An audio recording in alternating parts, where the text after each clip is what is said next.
Hello everyone, स्वागत है आपका current affairs by RH paper. यहाँ हम कवर करते हैं डेली इम्पोर्टेंट करंट अफेयर्स जो आने वाले बैंकिंग, एसएससी, रेलवे, एमपीएससी सभी कॉम्पिटिटिव एग्जाम के लिए महत्वपूर्ण है। चलिए शुरू करते हैं आज के इम्पोर्टेंट करंट अफेयर्स। पहला क्वेश्चन है, what is the name of cooperative led initiative launch by the ministry of cooperation to strengthen dairy sector in February 2026। मिनिस्ट्री ऑफ कोऑपरेशन ने एक नया इनिशिएटिव डेयरी सेक्टर के लिए लॉन्च किया है। क्या नाम है इनिशिएटिव का? White revolution. Union minister Amit Shah announce white revolution 2.0 in a return reply to Lok Sabha in February 2026। ये इनिशिएटिव का एम क्या है? To expand cooperative coverage in the dairy sector, create jobs and empower women.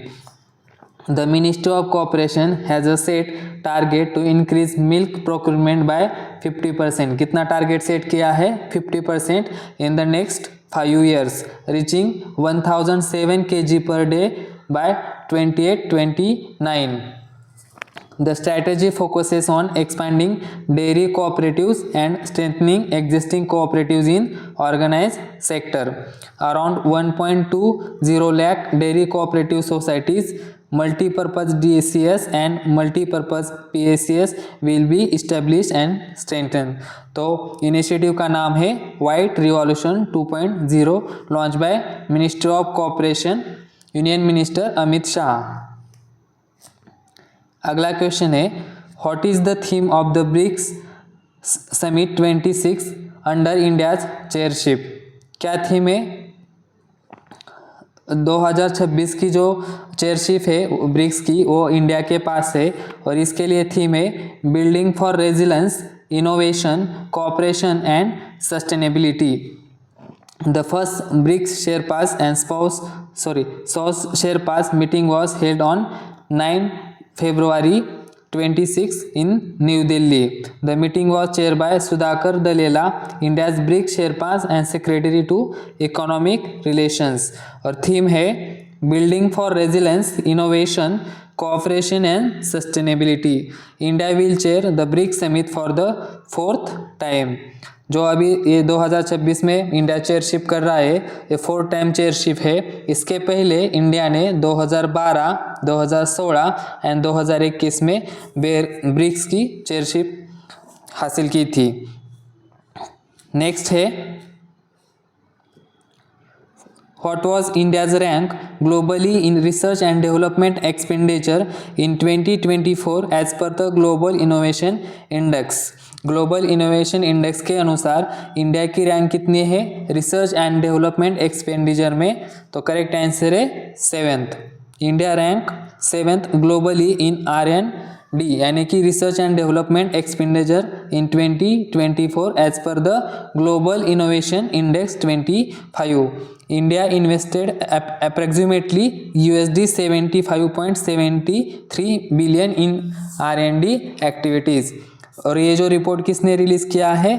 Release by world intellectual property organization. और इस index में top है China, rank first with $785.9 billion in R&D spending। USA rank second and Japan rank third. तो India का rank है 7th, China first है, USA second and Japan third in R&D expenditure. Next question है, which humanitarian award was given to Dr. Haripriya Arvinda and Dr. R. Venkatesh in 26 for contributions to cataract blindness prevention? कौन सा award दिया गया है? Award का नाम है Chang Crandall humanitarian award. Doctor Haripriya Aravind and doctor Venkatesh received the Chang Crandall Humanitarian Award 26.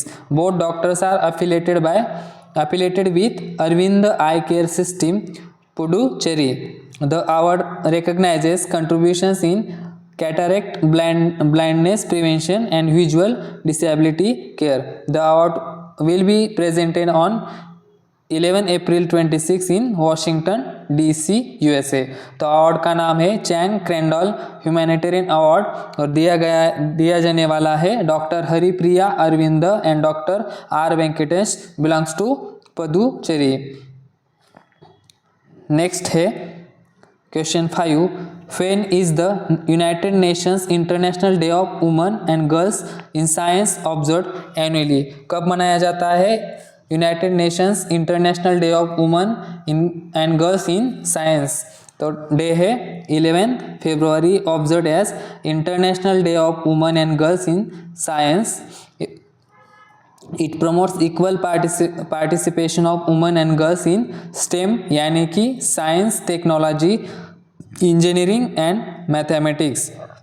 The day was officially declared by the United Nations General Assembly on 22 December 2015 और this year theme है From Vision to Impact, Redefining STEM by Closing the Gender Gap।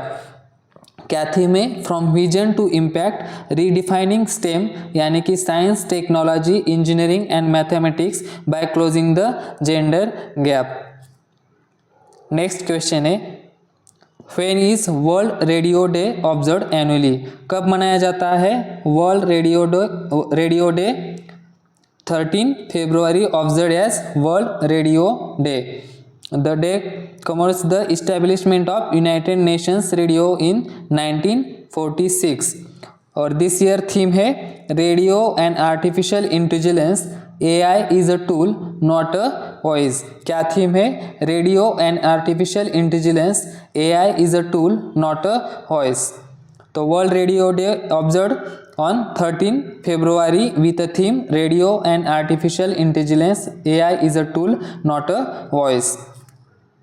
अगला question है what is the name of women's social security pension scheme launch bye Kerala? Kerala government ने women's social security pension scheme launch की है।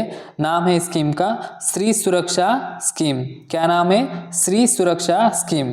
Kerala chief minister Pinarayi Vijayan launch Stree Suraksha scheme on 11 February 2026।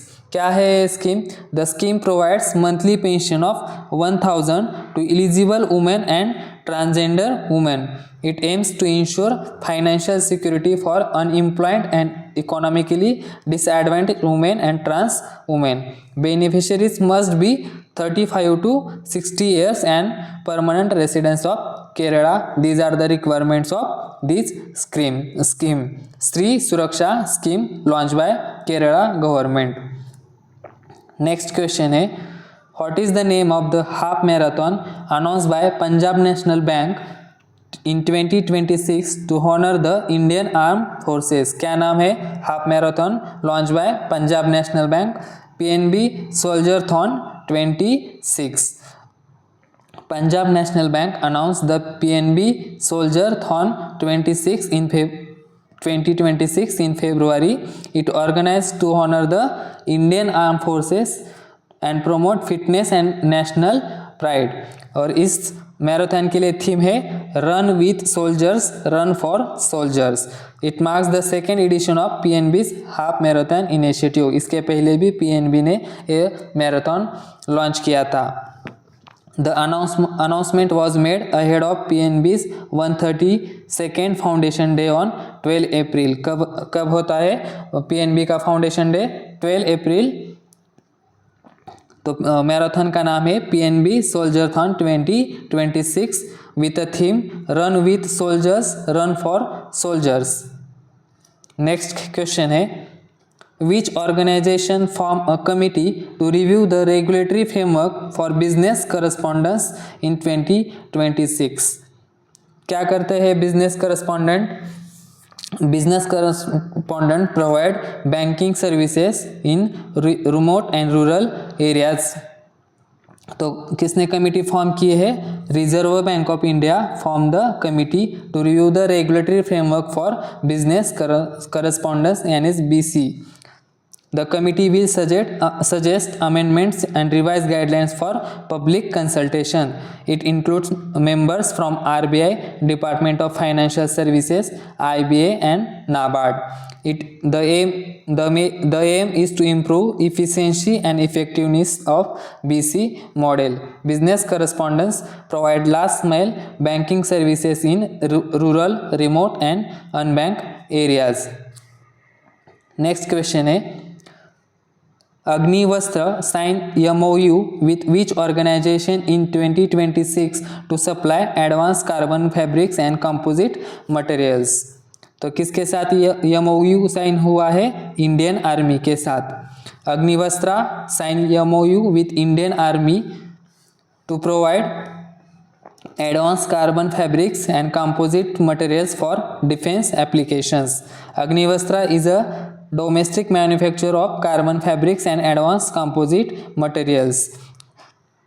तो